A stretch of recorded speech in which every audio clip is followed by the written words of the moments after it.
everyone. Welcome to the Self-Awareness Journey podcast. I'm Melissa Albers. And I'm JJ Parker.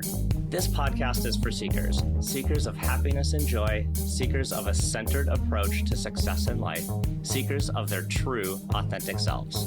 Get ready for some real talk on everything from anxiety, emotions, and habits to love, compassion, and forgiveness. We know you'll be challenged and enlightened by this conversation. We're so glad you're here. Let's dive in. We've been talking a lot lately about the stories we tell ourselves. Mm-hmm. Yeah. And I don't know why this is like a theme that's been coming up for both of us quite a bit recently. Mm-hmm. Yeah. Like even last week, I kind of shared that story about like the high school story about like how me having technical skill. Yeah. I kind of like preferred technical skill over people skill. And it was not, like, and how it always drove me crazy. Like it's that phrase, it's not what you know, it's who you know. Right. And so that was like a story I kind of carried with me for a long time because I was like, no, it's what I know, not who I know. But so we've been talking about like these stories and how they shape our, like how they shape our self-image, how they shape our decision-making. Mm-hmm. And then you're like, but when does that start becoming a negative? And then when and how do we realize that some of those stories aren't serving us anymore? Yeah, I'm really excited to talk about this. I do have a question for you. Mm-hmm. You said, you said how it's not what you know, it's who you know. Yeah. And that was the story you told yourself. What do you think today? What do you think about that today? Think about that phrase today? Yeah, as it applies to you and your story. Oh. I'm just curious. Yeah, I would say that talk track. Okay, just for context for everybody, mm-hmm. to me, like when I was like in high school or in college, very technical, right? Like mm-hmm. I started a software company. I wrote the first versions of the software. Like a lot of my personal identity mm-hmm. was around my technical skill, my programming skill, my design skill is all skill-based. And I was really deeply kind of rooted in this idea that my output is my value. Mm-hmm. And that actually probably served me really well in my early career. Yeah. Because we were able to make all these products with almost, just me out of nothing, right? Right. But as we got a bigger team, as I needed to start managing people, as I needed to start interacting with more customers and partners, kind of realized like, wait a second, these technical skills don't actually help me as much as they used to help me. Wow. So I actually need to change my skill set because it's not really working anymore. Yeah. That was not like an overnight realization. That was probably like a decade-long change.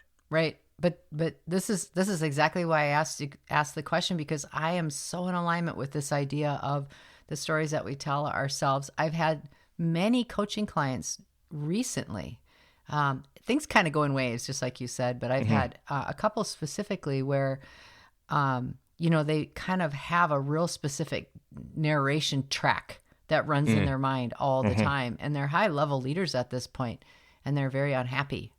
And this track is the story that they've told themselves about their past, about how they got where they are. Mm-hmm. And the problem isn't what it's done for you. The problem is when you outgrow that story, mm-hmm. and then the story starts telling you. Mm-hmm. In other words, it starts to hold you back, and it starts mm-hmm. to become something that you end up using as an excuse. Yep. And Here that's what is we're talking about. Super good example of a behavior I have that is a reflection of what you just said. Oh, so let's hear it. This is like a perennial problem I have. I have not corrected it yet. Well, so for a lot of my life, career/life, was being a computer programmer. Yeah. And actually, I really like programming. It's really mm-hmm. fun. Mm-hmm. But because I ended up running this company as a CEO, I don't program anymore. Right. Like I haven't programmed in years and years. but I miss it. And it again, it's kind of a deeply ingrained it's part part of of you. who I think I am, Yeah. but I'm really not that anymore. But the perennial behavior is that about once a year, I take like at least an entire weekend, which I think really annoys my wife because I'm like, gosh, shut the door, don't talk to me. And I like either learn a new programming language or a new framework or something, and I do a little programming project. You do? Yes. Oh, Yeah. funny. I don't know why I even do it. It doesn't result in anything useful. I kind of learn some stuff, but it's not really useful learning. But again, I think it's like almost like an instinctual or a habitual thing where I'm like, I used to be that, and I want to kind of prove to myself I can That you still are. be that. Yeah. But it's completely irrelevant at this point. Yeah, but those tracks are pretty deeply rooted. Right. Yeah, and that's what you're saying is like, even though I've consciously kind of said that's not my thing anymore. Yeah. I find myself going back to that well over and over, and there's not a lot of water left in that well. I have an idea on this though, actually. Okay. And I think it's tied to our ego. I had a client yesterday who is a high-level executive that has stepped out of their role, and when we started to have the conversation, this has been several weeks unfolding. You know, they just said, I don't like being an executive. And I was like, and what is and tell me about that. Then what would make you want to go back in and be an executive somewhere else? And they said, because I'm really good at it. That was the answer, because I'm really good at it. And I said, and does that bring you joy? No. And then tears, lots of tears. Wow. And this whole idea of ego, right? Like this is where the ego sits. We are human beings, not human doings. I am one of the worst offenders of this, under pressure, which you already know. You can tease me about that later, or maybe even now if you care to. But we're human beings, and yet the ego tells us that we are what we do. Mm-hmm. We are what others think of us. We are how much money we make. And therefore, when something shifts and changes, like we are what we do, when that what we do changes, then we no longer are. And we're lost. Mm-hmm. Because we've used this framework that says ego is what we do. That's like how we prove we're worthy. And I think it's really difficult to pull out of that, or to even recognize that we're there. So like, even in the case that you're talking, it's like that represented something that you were so good at, and that made you feel so good. Right. Although I would say now, if you were asked to go back into that job, you would die in 5.5 minutes. I don't know. We should test that. No. You got a couple other things going on right now. Let's not do that. Well, so like I kind of shared a story about how I recognized maybe that my technical skill needed to change, or like my story around who I was needed to change a bit. Yeah. But it took a long time. Yeah. Like, how do you think people can recognize that maybe that their story isn't serving them anymore? Like, what are some clues that you could pick up in reflection? It's actually funny because I'm really good at it. That is a phrase I hear a lot, which is odd. That doesn't seem like that would be something, but I think that is one of the telling indicators that they're trying to convince themselves of something now. Like, ask yourself, why am I doing this? And if the answer is because I'm good at it, maybe you want to look at that. Yeah. Well, I actually think more at a really root place. It's like, does it bring you joy and happiness? Do you feel happy? Do you feel happy? And if not, I mean, this is a deep topic, but it's so meaningful. It's like, for you, I think maybe even going back and doing like a programming project illustrates something that was so simple for you and it caused you great happiness because it was simple and it was singular and it was, focused, and you love doing things like that always lights you up. And maybe it just illustrates to you that you still have that capacity, even if that's not the way in which you want to use it. Like in this case, just because this person has been an amazing executive does not mean that they need to continue in that. And it was funny because I said, and what would that look like if you chose a different path? And the immediate response was, everyone will be disappointed in me. And I was like, who's everyone? Who's everyone? So that's another thing is, are your thinking patterns such that you are doing something because you are worried about what other people are going to think if you don't? Yeah. Which can't feel happy or that can't make you feel good either at your core. I think we ignore our intuition. We ignore that inner voice that is really guiding us. And then we go back to the things that the story we continue to tell ourselves because we've curated that story pretty dang tightly, and that's made us get to this level that we are right now. Yeah. Yeah. I'd say like some clues here are like, if a thing that you really liked doing does actually kind of start stressing you out a little bit, or there's like, you're carrying a lot more tension than you used to. If you're really, really tired. Yeah. If you're finding, if you get sick motivation, more often. there's like less motivation to go do what you've typically been doing. Those are all great clues that like maybe you've actually kind of matured or moved into a different spot in your life where that old thing doesn't serve you anymore. It's kind of funny too, because I think some of the stories that we tell ourselves we do these things for all different reasons. Sometimes the story we tell ourselves is because we want to honor someone or something else in our past. Like, I'm like this because I'm just like my grandpa was, or I can do this because my mom taught me how to do this. And I can't not do this because it would not be honoring them anymore. And I can't handle that idea of, because my whole basis of being young has been to honor and respect and really look up to this individual or something like that. Yeah, that's great that you brought that up, because like we were just kind of talking about technical skills and kind of like function, like job related functional skills. Right. But there's all that stuff. There's like your childhood experiences and maybe the way you behave as an adult was influenced by your childhood experiences, but maybe that doesn't serve you anymore. Right. Like, you don't want to be that anymore. And I don't think you have to, it doesn't illustrate a level of disrespect towards anything that you held as worthy.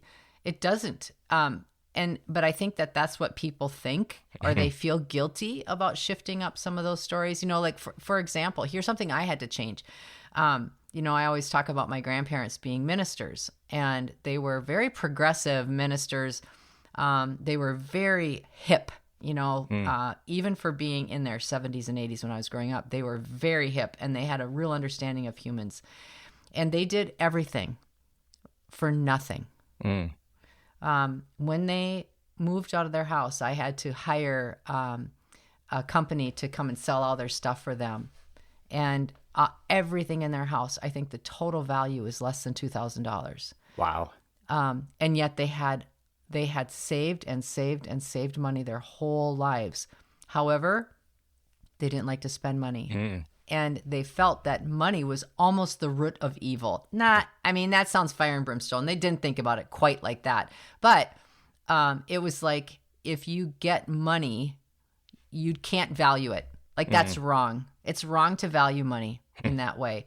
And yet you have a great duty to serve, to serve other people. Okay, so now fast forward, I'm in a career where that's what I'm doing. I'm serving people, and I am making money. And for a long time, I had a lot of guilt about that because the story I was telling myself is, they were really good people. Look how much they helped so many others, and I have to do that. And they did it without money. Yeah.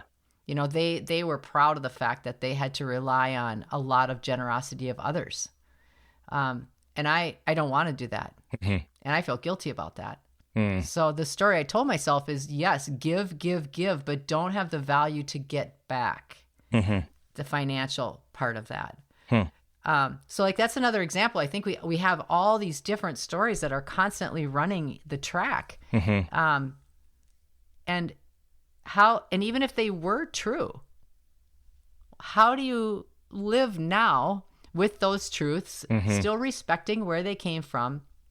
For me, the way that I've kind of come around with that is I respect the essence of what they were saying. You're not taking these things like literally. Right. You're trying to figure out what's the general meaning of that and trying to apply that, like more like a core value level than a exactly. That's in a certain way level. That's way better put. Yeah, you are looking at it more like a core value as opposed to a core expectation. Yeah, and some of those things, when you talk about generational behavior and feeling guilty that you're not behaving maybe like your grandparents, they lived in a very different time period, right? Absolutely. Like it's hard to apply that even to today. I know. Just technology-wise and just socially, it's very different. Well, I'll give you another example, too, I think, of some of the ways people tell stories to themselves that isn't helpful long-term is, although it's the way through being a victim and being in pain. So if you had a tough upbringing or something in your childhood or something in your your adolescence or early in your career where you were victimized by something, and that's a really strong word. Maybe you were maybe you were taken advantage of because of something that you knew, or people used you because you were naive about something. Okay, that happens all the time, and it can be subtle and it can be big, but people hold that really, really closely. And they behave in a way to justify what happened to them before, and they're not going to have it happen again. So they create sort of patterns of kind of like pushing through because I deserve it sort of feeling, because this happened, it's never going to happen again. So there's a big energy behind that, right? You're still resisting what happened. And the story you're telling yourself, though, is I am persisting in a different way so that I know I'm not resisting it. I'm overcoming it. But that isn't overcoming it. That is still resisting what happened and persisting on the need to prove that you're okay. So that storyline, I see that replicating all the time. And that's got to be a phrase, like resisting is persisting. Have you said that before? Sounds like you. Yeah. Yes, I do. Whatever you resist persists. That's not mine. That's somebody else's. I can't remember who. But it's great, isn't it? It's like that which you resist persists. But those are very common storylines that I hear people will constantly repeat. It's on repeat in their mind as they make new decisions for themselves in this new way that they are today. And I think what ends up happening then is they bring the past right into their current and future state, and they can never release that. Because the story that they're telling themselves is, if I release it, I have become that person again. Yeah. And another kind of way to phrase it, perhaps, or what I will see is however someone is feeling is the environment that they're going to create for themselves. Oh, yeah. So if I feel lonely, I'm going to create a situation where I am lonely. Oh, right. We replicate that. They don't want, maybe I don't want to be lonely, but I feel lonely, and that's going to create my loneliness. Yeah, because I've always told myself that this is what this looks like. Yeah, like that I don't have friends. I can't make friends. You have this story, and then that environment just emerges for you. Yeah. By the way, what you just said is another great example, is I can't. The things that we say we can't do. I've never been able to. I'm not good at this. I can't learn another language. like that's a hilarious one. Like, I can't learn a second language. Some people are so good at it, but I'm just not. And why do you think that? The story I'm telling myself is I took 3 years of high school French and couldn't speak a damn thing. I did learn to eat croissants with Nutella, and I could sing the French anthem, but that's it, right? So the story I told myself is that was not a skill for me. I can't do it. But you know what the real story is? The real story is that learning model never worked for me. Being in a classroom and doing these like rote things has never worked for me. I took a 90-day immersion Spanish class and I can still speak it.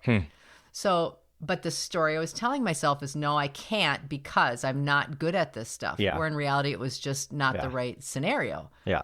And so how many times are we doing that? And that story, had I said that to myself forever, I never would have been able to learn any Spanish.